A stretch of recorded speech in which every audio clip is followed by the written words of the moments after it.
Well, good afternoon, everybody. My name is Mike Froman. Welcome to the council. It's great to see so many people here in person. We're delighted to be able to welcome John Podesta, Senior Advisor to the President for Clean Energy Innovation and Implementation and Special Presidential Envoy for Climate, and David Miliband, President and CEO of the International Rescue Committee, and of course, former Secretary of State for Foreign and Commonwealth Affairs of the United Kingdom. John, you have the full bios. I won't go through them all. John, as you know, has been involved in climate for decades, when he was Chief of Staff under President Clinton during the Kyoto negotiations, as he founded the Center for American Progress and did significant work there on it, and then as counselor to President Obama for climate change and energy policy, and was very much central to the negotiation of the Paris Agreement.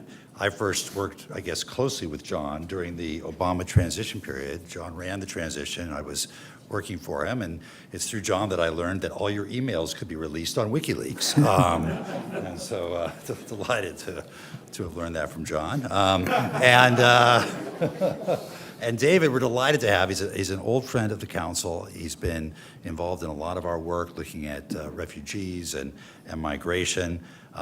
He's been at the International Rescue Committee now for over 10 years and has really taken a storied institution to new heights. So I view him as my role model, I guess, in that regard. And a sign of the council's ecumenical nature, not only is David not a member of the council, but he's ineligible to be a member of the council, not being an American citizen. But we're delighted to have him here as a presider over this event.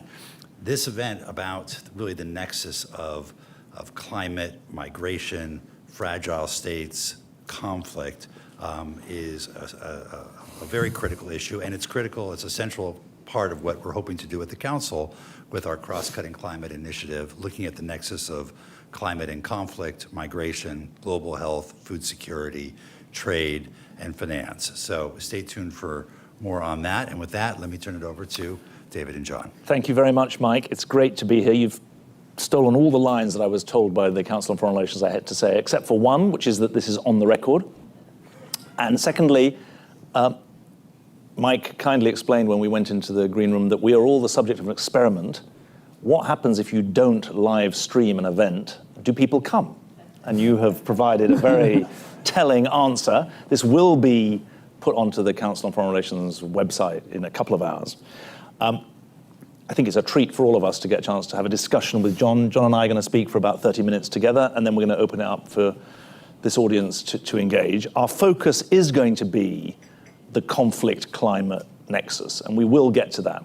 But I think it's important that we start with the bigger picture rather than leaping straight to questions of adaptation to climate change. We're going to start with where are we in the overall battle over all of our futures. We're over 25 years since Kyoto. We're 15 years since Copenhagen. We're 9 years since Paris, the Paris Conference. And despite the regress and progress that those various international summits have represented, the level of greenhouse gas emissions continues to rise, and temperatures continue to rise, most recently breaching, I think we're expected this year to breach the 1.5. So John, start with where would you say we are in the battle against catastrophic climate change? Well, that's a good place to start, David. And when I agreed to do this panel, I thought I was going to be asking him questions, since he's such an expert on the topic. But I'm always happy to sit next to my friend David Miliband, who's been such a fantastic leader, both in the UK and now with the committee. So thanks for being willing to sit here and discuss this really critical topic. Where are we? Look, I think we've made progress, but we have a long way to go. Not enough progress to do what the science is telling us. And just to kind of go back a little bit to 2018, and you referenced the 1.5 degrees C benchmark.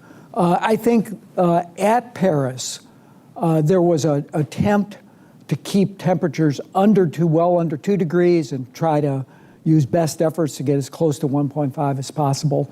But a additional report was ordered up by the IPCC, the world's leading climate scientist, world's leading scientists, really, for that matter.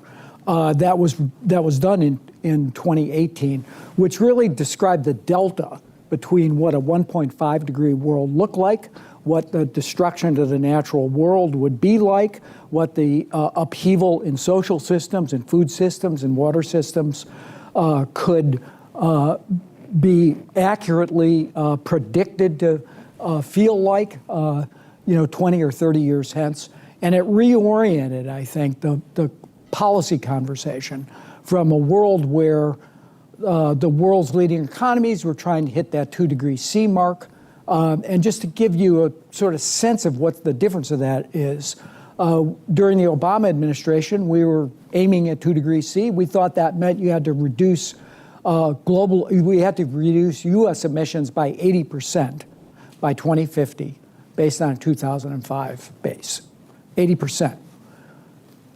After 2018, we had to go to net zero.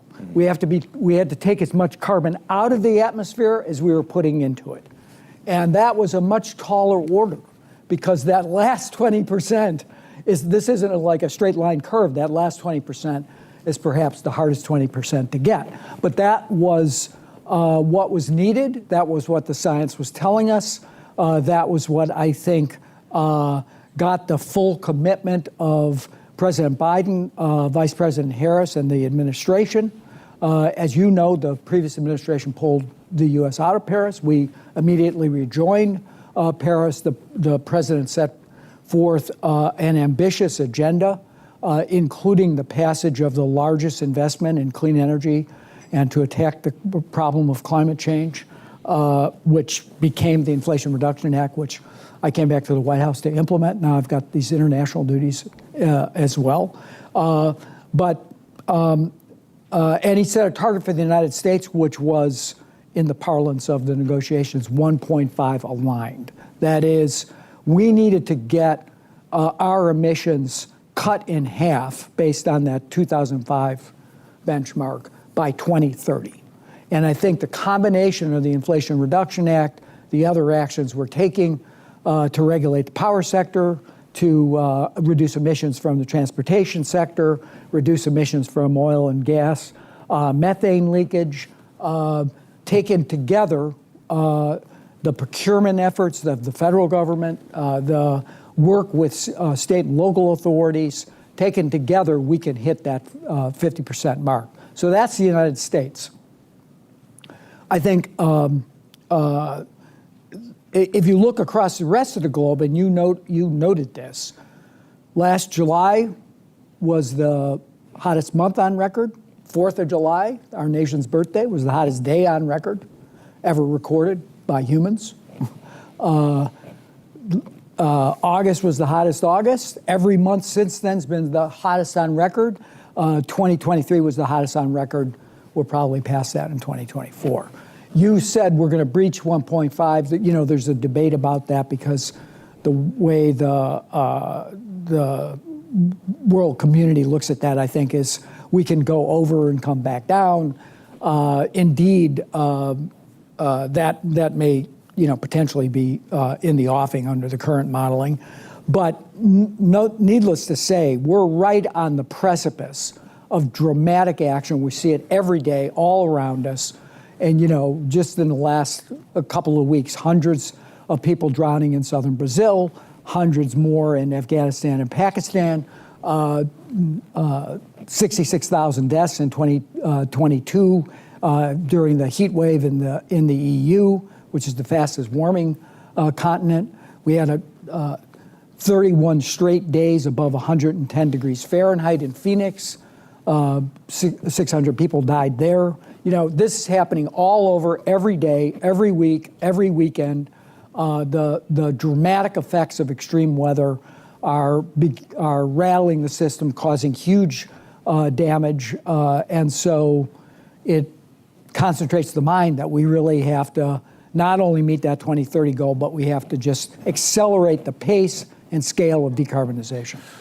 So that's a brilliant overview. Let me pick up on the last thing you said.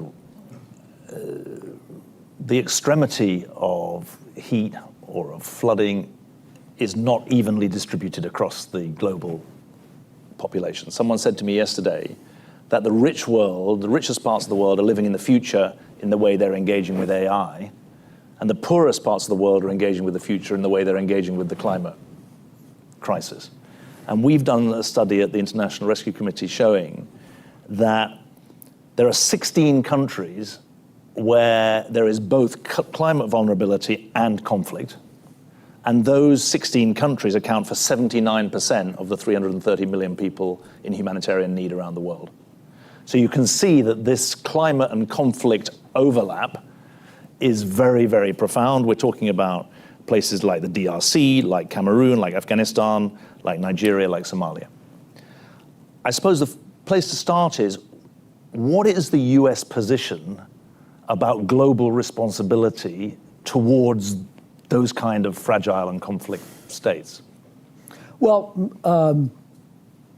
let me step back and say there's a reason for those. This isn't coincidental, right? The vector of climate change on security is a vector of human security. It puts, and it's most profoundly felt in weak states, and where there's literally no kind of there's no safety net underneath people. They begin to move, that creates conflict, they spill over borders, they are internally displaced, et cetera. So that, I think, that vicious cycle of effects of extreme weather on vulnerable populations in vulnerable places, it will only accelerate. And those numbers will indeed grow. I think from the United States perspective, the first order priority is to provide resources to build resilience, and particularly to be able to adapt to a changing environment in the way those systems need re-girding, reshoring, et cetera. And I think one of the places that the president has put his mark is through an initiative called Prepare, which is to try to help 500 million people adapt to a changing climate, and to provide early warning resources which can reduce the net effect of loss by as much as 10x. For $1 you invest in adaptation, you get 10 times the returns in the ability to reduce the impacts and effects. And that's true in the least developing economies, and it's true in the United States. Mm-hmm. There have been studies done here that investments in resilience and adaptation in the built sector in the United States have 10-to-1 returns. And that's true also in fragile states. But I think that the most important thing that needs to happen right now, and the Secretary General's put his finger on that, which is to have early warning for all, from extreme weather, including the slow build extreme weather like drought, so that you know what's coming. You can build more resilience into the systems that are responding to the human pressure, whether that's in the health system. Philippines closed its schools because of extreme heat for more than a week, just 3 weeks ago. No, so all of that. If you know it's coming, you can better prepare for it. You can reduce the losses, and I know that's some of the work that you're doing, is to try to both create shock absorbers in the system and to give people some warning about what might come. That's both in terms of extreme events, like hurricanes and cyclones, but it's also true of these, longer duration events as well. So I think there are two really important things that you said. One of which I just want to put a pin in, and we'll maybe come back to it later. The impact of climate change, the climate crisis, on resource stress, and the driver of resource stress towards conflict is something that no one's got a good answer to at the moment. You didn't say that, but I'm saying that we've got this driver of conflict that seems to be built into the first part of the story that you told, which is the relative failure of mitigation efforts. Now, the second part of what you said, and I think the significance of the President's Prepare initiative, is that we do know that anticipatory action is so much more powerful than reactive action. We also know that the President's insight and commitment has not been put into any kind of global system that has real power and integrity. And so the need for quite fast work to take that insight and put it into the global system is very profound. At the last UN Conference of the Parties, finally it looks like the $100 billion a year commitment to climate finance was met, and a new commitment was created to a new collective quantified goal that is to be negotiated at the next Conference of the Parties in this November, December. Can you give us any sense of whether that process has got momentum, has it got legs and energy, or is it really an uphill battle? It is the center of the discussion right now, leading up to COP29 in Baku. Something happened after UAE COP28 that hadn't happened before, which is that the UAE, Azerbaijan, and Brazil have created a troika so that they're thinking about the momentum that's coming out of what was viewed as I think, above expectation result at COP28 to try to build momentum into COP29 and then into COP30, which will be in Brazil. And I think there are a variety of elements to that, including taking that Dubai consensus on what needs to happen in terms of tripling renewables, doubling efficiency, et cetera. Take those elements and keep forward momentum, make sure that the world's staying on track for that. Creating momentum as a result of the stocktake that took place at COP28 to build ambitious 1.5 all greenhouse gas NDCs. And that's particularly true for the G20. You asked me, and I sort of stopped with the U.S., but I think the U.S., other jurisdictions, including the U.K., the EU, are serious about trying to keep their commitment to the NDCs they've made and to come forward with keeping 1.5 aligned goals front and center. Those are due in February, but the push into the Baku COP is focused on generating momentum around increasing ambition to keep that 1.5 target plausible and on our way to net zero world economy by mid-century, and then tackling this problem of finance. So for this, particularly for the least developed economies, the need for finance remains great. Let me give you one example. Last year was a record for solar deployment. We now have more solar generation deployment in the world than any other single source. That was true in the United States as well for the first time. New generation was more solar. The plans on the board for this year look to be even better than that, partly because of at least one new very big nuclear power station that came online in the U.S., but more than 90% of new generation in the U.S. will be zero carbon this year.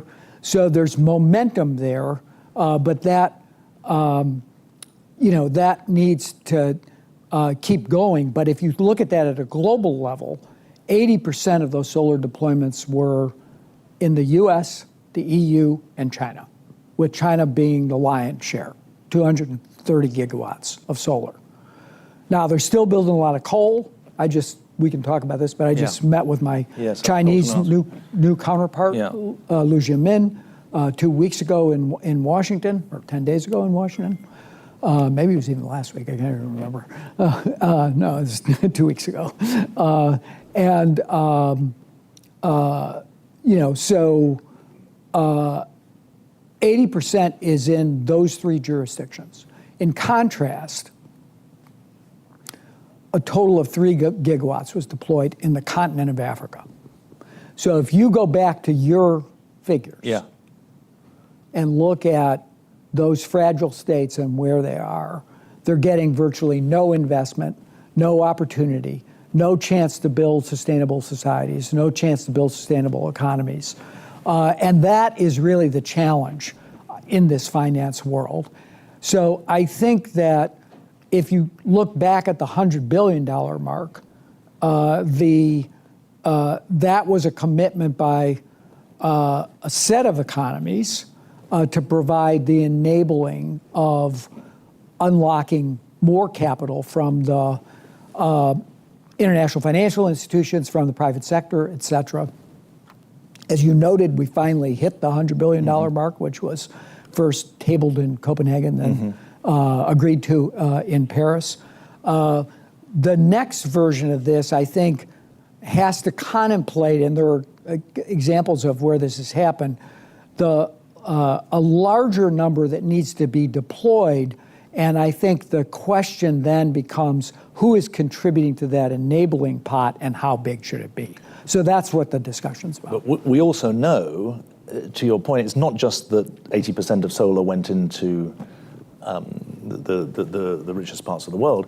When you look at adaptation spend, it goes from the highest adaptation spend in the richest countries to the absolute pittance being spent on the most climate vulnerable countries, which have, let's not forget, contributed least to the crisis in the first place because they haven't been emitters. So there's a big justice issue there. I think that there's also a point we were talking about yesterday in the office, that we need to find a way for these fragile communities not just to think about how can we keep the climate crisis at bay. We have to help them adapt to the climate crisis in a way that supports their development. Right.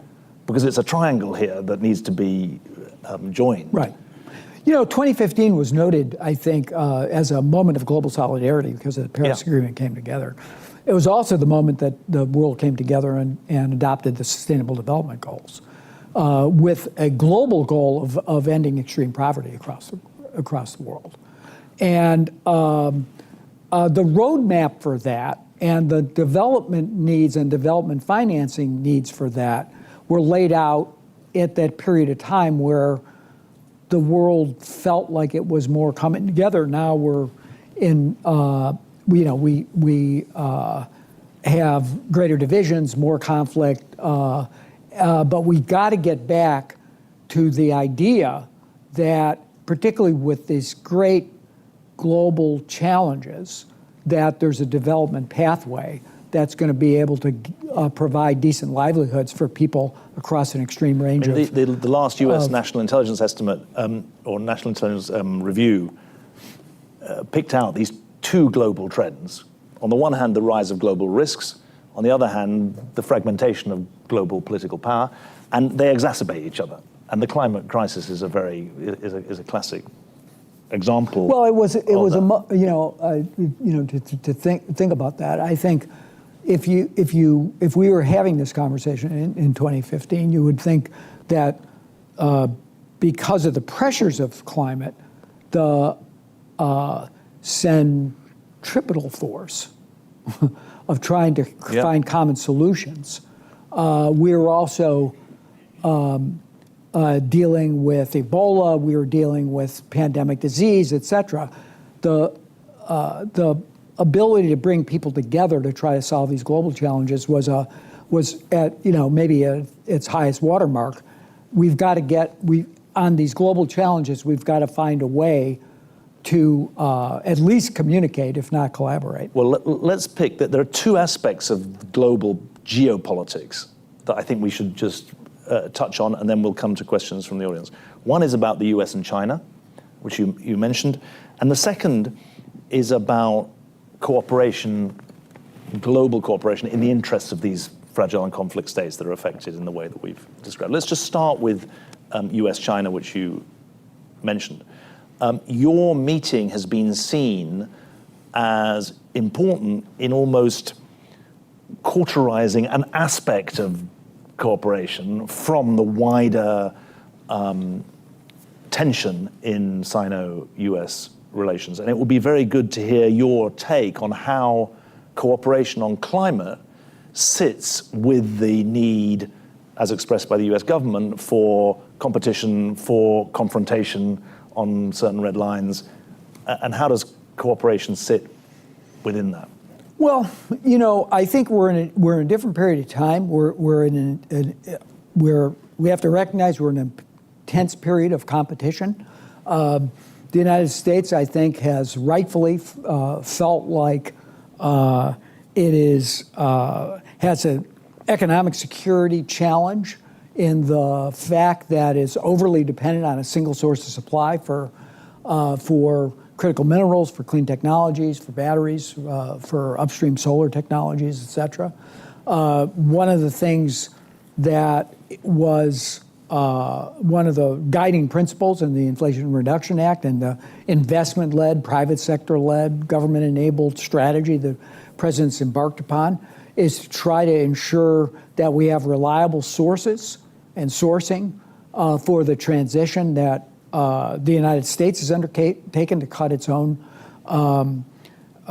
emissions, and that we mean to invest heavily in creating those industries. We hope that our, friends and partners will come along with that strategy. We're not trying to unfairly monopolize that market. We're just trying to do our part to try to create that virtuous cycle of innovation, drive costs down. That has a global effect and is a global public good.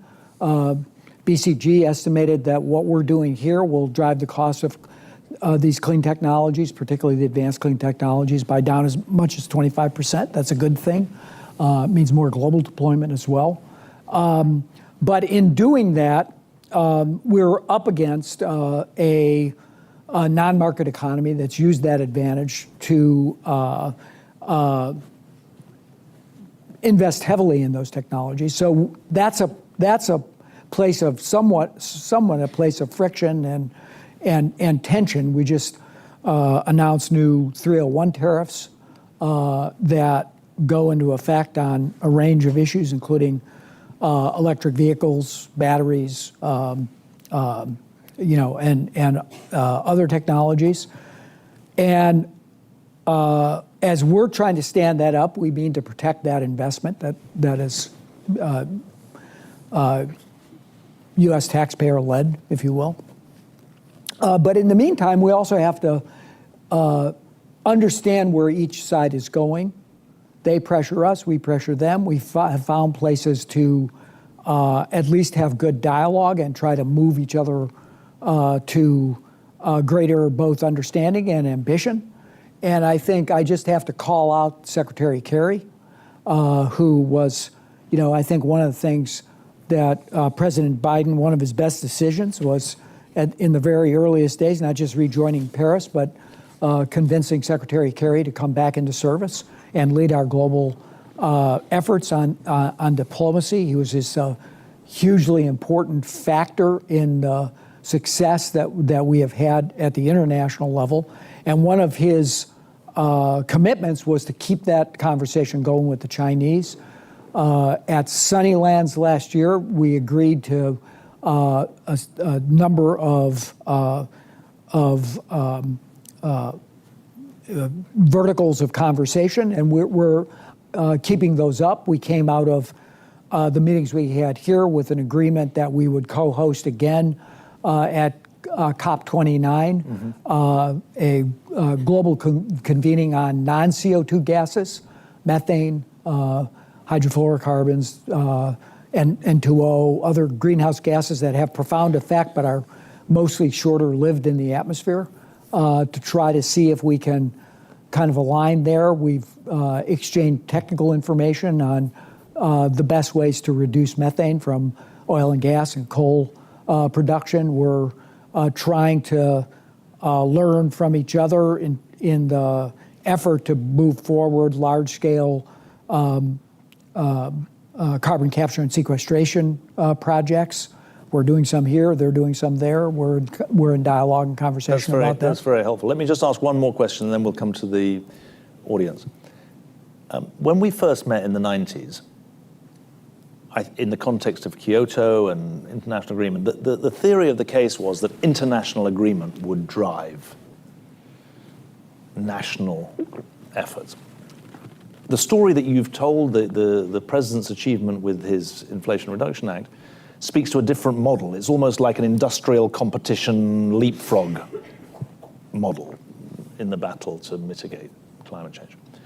But for the countries that we're interested in, the countries that are fragile and conflict states, they need the global cooperation, because adaptation competition is not going to drive them forward, mitigation competition is not going to drive them forward.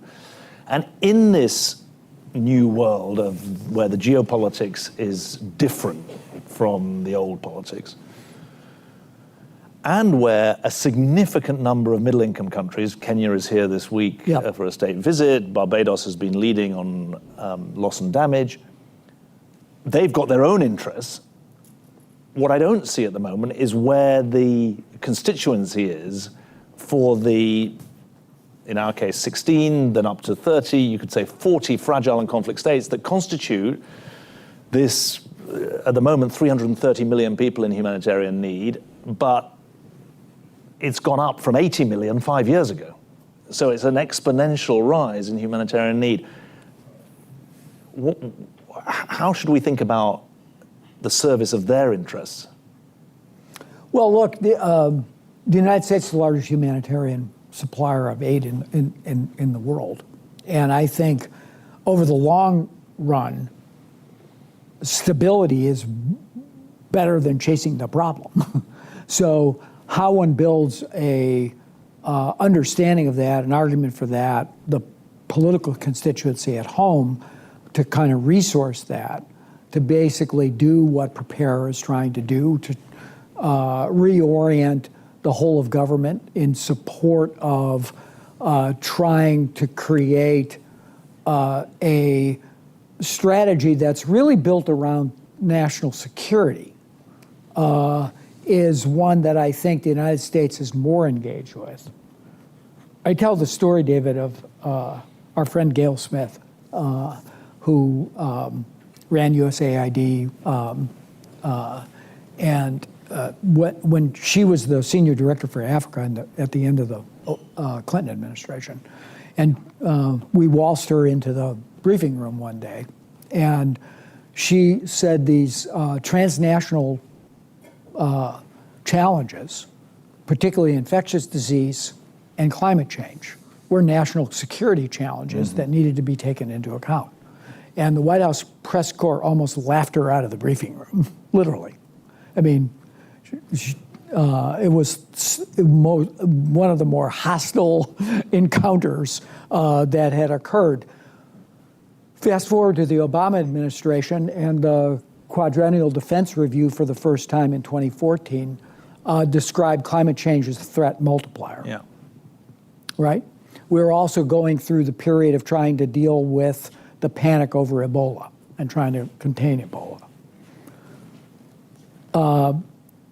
Go forward now to where we are 10 years hence, and we've experienced COVID-19 and the effects of a global pandemic that was fortunately contained in Ebola in 2014, and now we're seeing the real effects of climate change. I say that climate change is no longer a threat multiplier, it is the threat. Yeah.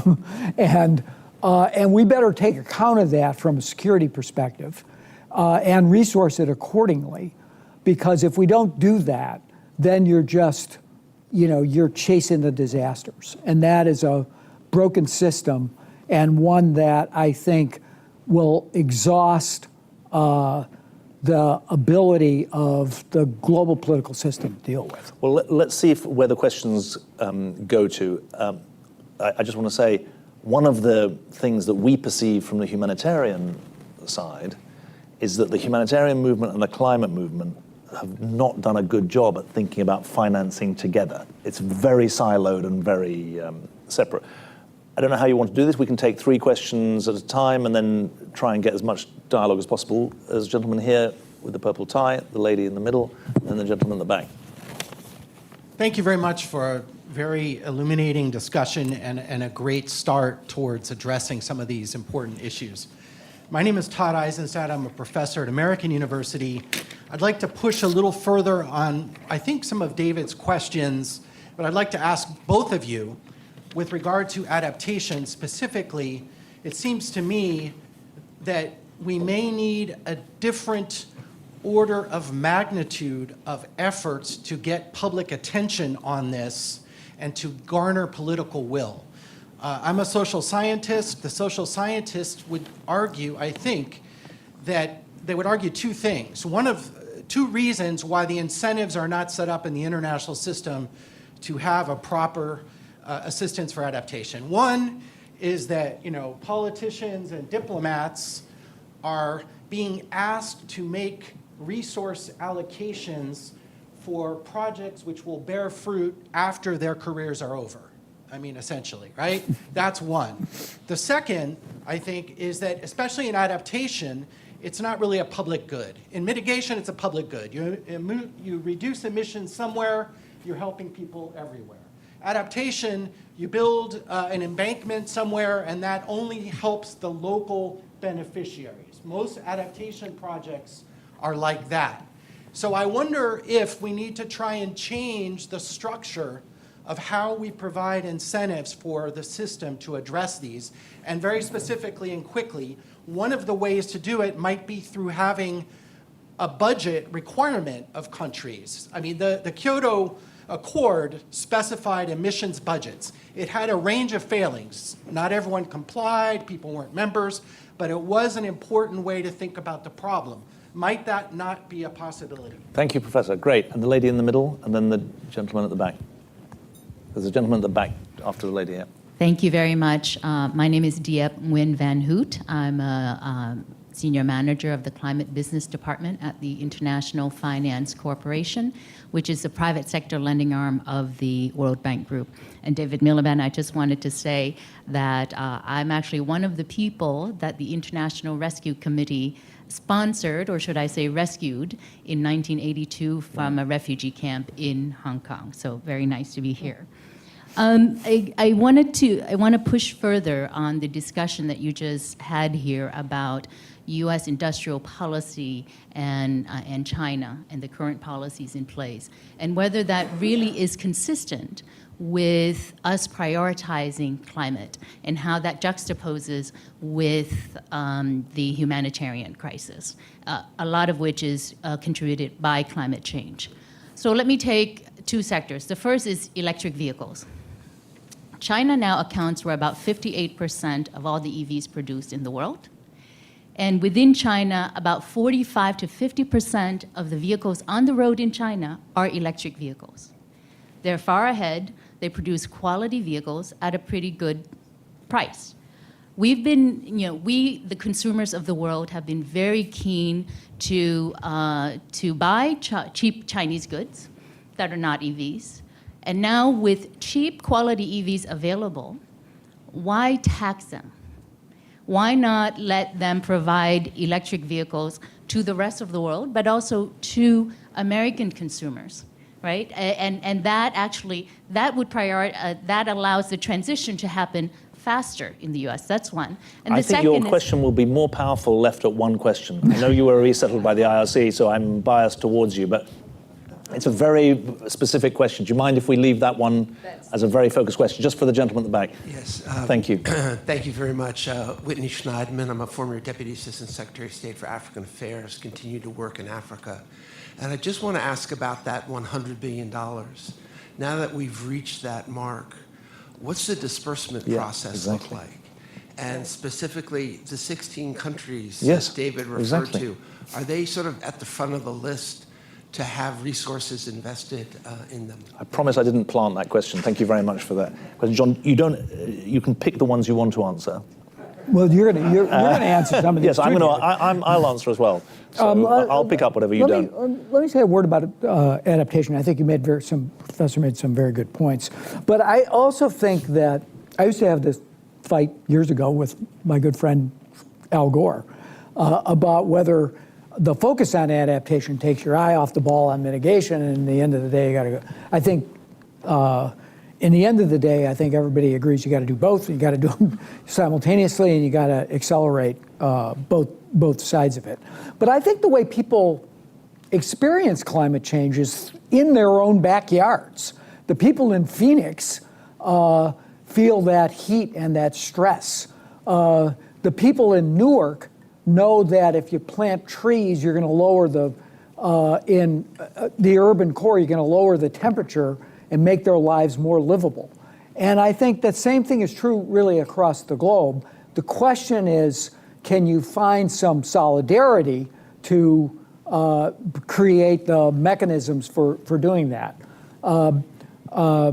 President Bonga both increased the amount of World Bank resources commitment to climate after he took over from 25 to 45%, but also set a goal of 50% of that going to adaptation.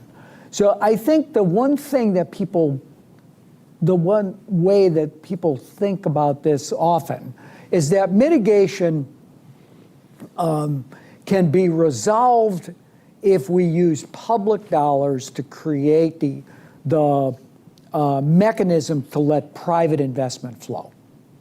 Because most of the mitigation will come through deployment of systems and technology that can produce their own revenue.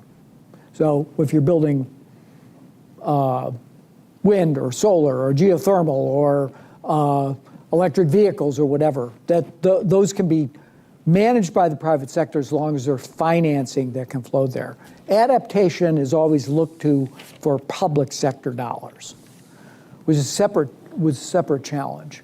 But I think we're in the U.S. under both the bipartisan infrastructure law and the Inflation Reduction Act. We're deploying about $50 billion in places like the Colorado River to reduce the effects of a 1,200-year drought.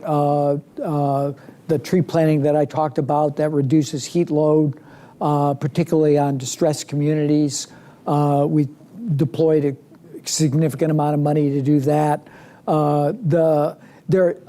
Coastal resilience. We're trying to, restore healthy runs of salmon in the Pacific Northwest. There's a lot of different inputs that are utilizing public sector dollars, but they can often build, and I think we learned that in the wake of things like Superstorm Sandy, Hurricane Katrina. They can be built in a way that creates more livable places and creates and generates stronger economies in the local economy. And I think we have to take those lessons, and that's happened other places, and apply them there. On the China shock. Can you address the China question? Yeah, look, question. I think we had a China shock. We deindustrialized a significant portion of the country. As Secretary Yellen said, we're not going to do that again. We're making a significant investment. It's important that we do that, both to meet our commitments to reduce our own emissions, and to have a sustainable pathway to ensure that those investments are being done efficiently and not undercut by non-market conditions. And that's our beef with the Chinese, that they are, we have other beefs, but they have overcapacity, and they particularly coming out of the COVID crisis, given what's happened in the real estate investments in China, have overinvested in manufacturing and exporting technologies, undercut fair pricing in the market, and created an overdependence on a single source of supply. The Europeans thought twice about that after Russia invaded Ukraine and their dependence on Russian fossils to fuel their economy at relatively cheap prices. That didn't seem like such a good strategy after they invaded Ukraine, and we're not going to put ourselves in the same position. We're going to have stable, secure supplies, and there's room for both. I mean, they're doing fine, and they'll make a lot of cars, and they'll sell them both internally but we're determined to create an investment structure where people can thrive building clean technologies in the U.S. and deploy them in the U.S. That's working. We've had $400 billion of announced investments in everything from in the solar supply chain, particularly in the EV and battery supply chain. Let me just say something about your question. I think the key is that there needs to be a jobs dividend from adaptation, not just from mitigation. We've got to link adaptation to development. I think that's possible. Just on your question, Sir Ambassador at the back, or Deputy Secretary at the back, the 100 billion is not going to the fragile and conflict states. And it's not going there, firstly, because there's a lot of work to be done in middle income states.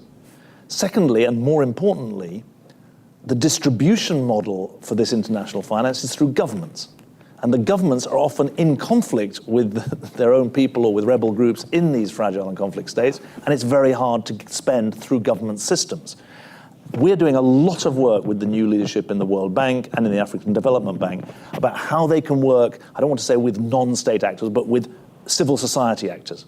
Because all of our experience is that you can reach parts of fragile and conflict states that are not being reached for very fundamental development and climate adaptation goals if you're willing to work through civil society. Ironically, this is seen as higher risk, but actually if you factor in the risk of not spending the money, it's actually far more sensible to work through civil society. Let's take 3 more questions because you don't want to hear more from me. There's a lady at the front in the white jacket. Hi, thank you. I'm Jennifer Hillman from Georgetown Law School. So for the past 3 years, I've taught a really interesting class that is encouraging my students that are really bright and creative to write papers on how to use trade tools to fight climate change. And they've come up with a lot of really good ideas. I'm very curious. Send them to me. I've got a book even here on this very topic. You just announced your new White House task force that is going to try to look at this issue of the linkage between trade and climate. And I would certainly support the notion that if we're going to get to speed and scale at the pace that we need to do so, we have to use the trading system. I wondered if you could just describe a little bit more about how you see that link between trade and climate and how this task force intends to move forward. Do you want to just pass to the lady in the blue next to you? This is the Georgetown Law School trio here. Yeah. Edith Brown Weiss, Georgetown Law. I want to turn you actually to the question of the conflicts and to Africa, where I gather in the next few decades, the population is going to be a huge growth in the global south and in Africa. And I would be interested in your thoughts about the potential conflicts for there, what you see as the role of the United States, but in other ways, much more broadly, how we might manage conflicts that you want to identify there. And thanks, John, for all the good work you're doing. Thank you. Are you from Georgetown Law School as well? Absolutely not. Okay, good. I am. Are you? Michael Burrs at the Munich Security Conference. Question for John. You have laid out how threat scenarios are affecting all of our lives.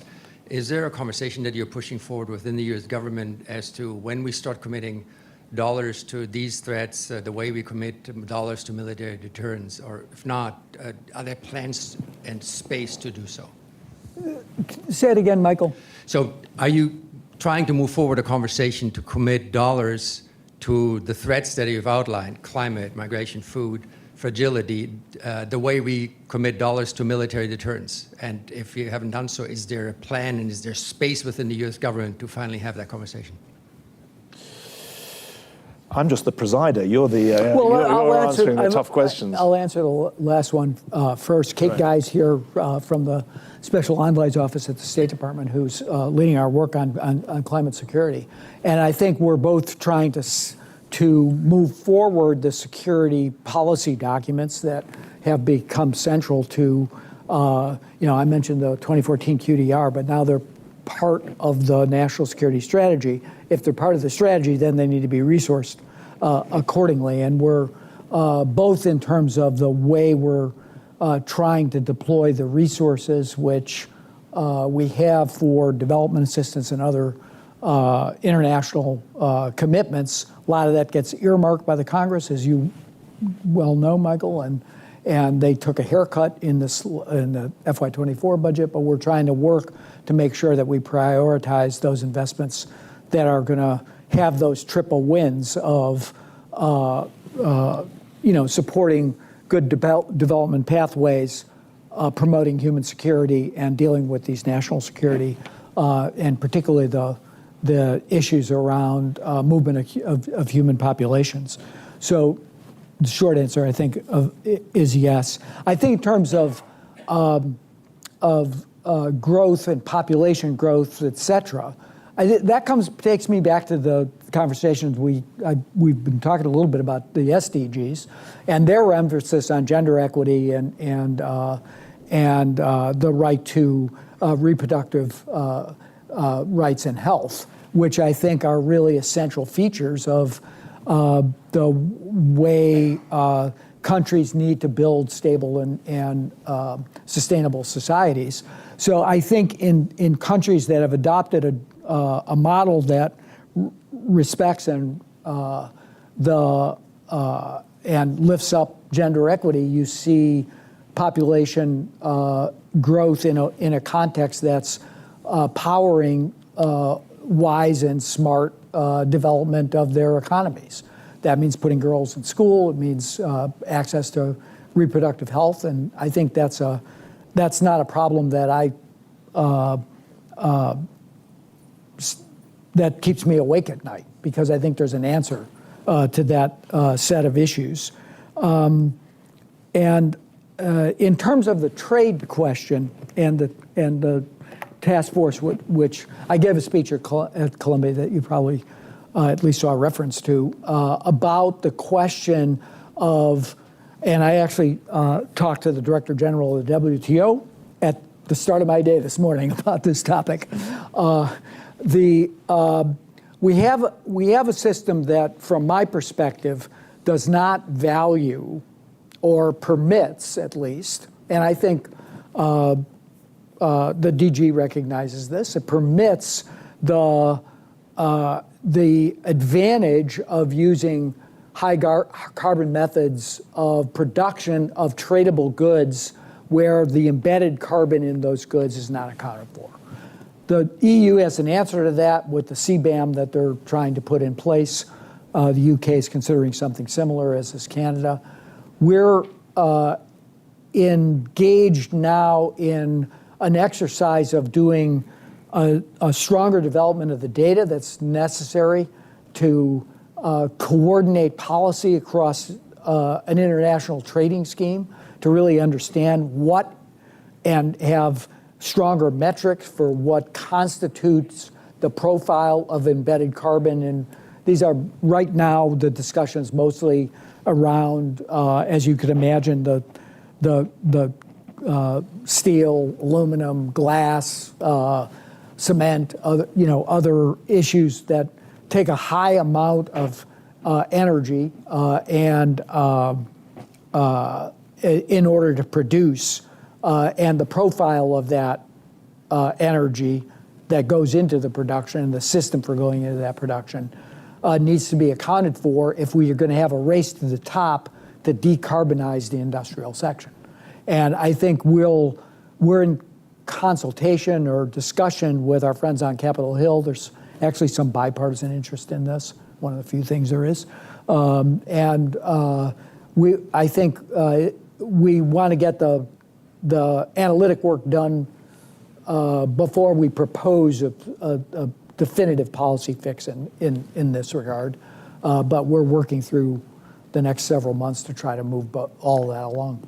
John, we've got 3 or 4 minutes to go, and I just want to pick up an aspect of the second question, which is about how the US, how Western countries are seen and engage with a large number of countries in Africa that are trying to find their way to a sustainable development path. I was told this morning, I don't know if it's true, I was told this morning that the visit by the Kenyan president is the first state visit by an African head of state since 2008. There are still ambassadorial appointments blocked. There is enormous competition for US aid dollars, so although you're a very large humanitarian aid provider, it's spoken for by a lot of politics. The geopolitics of this are that China, which you've mentioned, is ever present in sustained, systematic, diplomatic and economic engagement. And in a smaller group of African countries, Russia with the Wagner Group, Yeah. sometimes in parallel, sometimes with directly, is significantly present. And I'm not asking you a US political question, I'm asking a broader question about how, in a world where the West united over Ukraine, but was seen to be further away from meeting global aspirations, how that gap is overcome in systems where there's loads of politics, there's loads of short-termism. We know that story, because over the next 10, 20, 30 years, there's demography within the African continent, there's migration within the African continent, there's development within the African continent. All of that is layered with tremendous opportunity, but there's also, there's threat there as well as opportunity. And I wonder how you think we should be thinking about that in a more systematic rather than tactical way. Well, look, I think this is an important visit.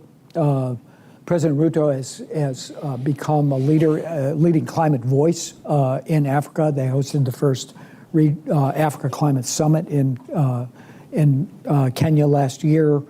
He's put forward at the COP an Africa Green Industrial Initiative. The United States will, I don't want to get ahead of the president, but we're going to have a number of ways in which we're going to support that vision, both with direct resources from our federal agencies and through partnership between the U.S. government and the Kenyan government. So that's a major topic of conversation, but along with security dimensions that the two presidents will be able to discuss tomorrow. And President Ruto is giving a speech at SAIS tomorrow afternoon on his vision around this green industrialization process, and we'll be there with a number of agency heads to discuss that along with him. So I think that's a kind of a regional approach, I think, not just a Kenya-specific approach to try to create supply chains, value chains, domestic production, particularly in the e-mobility space and the 2-vehicle, 3-vehicle space in Africa. Those are important opportunities for economic growth. But one thing I meant to say earlier, and I think I have 30 seconds to say it, one of the other issues, and you noted China's presence in Africa, one of the other issues is the debt overhang, really particularly coming out of post-COVID period. And a number of the countries that you were referencing actually have net capital outflows. Yes. Not only are they not getting financing to invest in their countries, they're managing their debt obligations. A number of those, actually, two Chinese-owned banks are actually creating a separate problem that is a liquidity problem for those countries. Our Undersecretary of Treasury, cutting their education and health budgets to pay for the debt payments. To pay for their debt obligations. So we are trying to think through creative ways to deal with that. Some debt to nature work that the DFC has done, other mechanisms to try to stretch out and deal with this liquidity, some of the liquidity issues, working with the international financial architecture as well as our bilateral assistance. But that is a huge problem, and I recommend to people who haven't read it, our Undersecretary of Treasury, Jay Shambaugh, gave an important speech about a month ago on this topic, really analyzing what the data looks like right now. Let's make them debt for nature and people swaps. Okay. There's never been a debt for humanitarian swap, but there have been a number of debt for nature or debt for environment. Well, I think swaps. you put your finger on it too. These natural solutions have to be people-centered. Yes. And I think the one good thing about that arc and that from Dubai to Berlin, Yes. Brazil, is the Brazilians will put that front and Yes. center. You started, John, by saying very nice things about me, so I'm going to end this by saying very nice things about you. You are an absolute inspiration as a public servant, utterly committed throughout your career to real, sincere public service, both through your work in successive administrations, but also your work in civil society through the Center for American Progress. Your commitment to ideas is absolutely profound. Your openness and engagement is an absolute model for anyone who wants to think about their political life and their commitment to public service. And the fact that you were willing to just come and spend an hour with us truly means a lot. I'm immensely grateful to you. I feel a great sense of pride to be your friend, but on this occasion I am your presider, and I have the great honor of asking everyone to give a big round of applause to thank you for your